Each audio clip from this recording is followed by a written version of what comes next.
Ce que je voulais donc faire dans cette recherche avec mes collègues, c'est identifier le génome viral original, le type de génome viral original, parce que le virus mute, il change et on obtient des variantes, mais laquelle est l'original?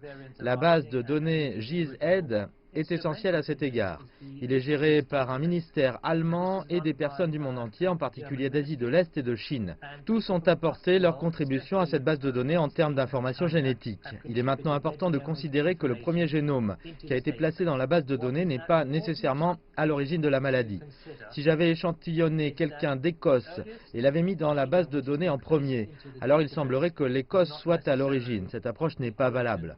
Mon parcours a principalement consisté à retracer la migration humaine préhistorique à travers des molécules humaines.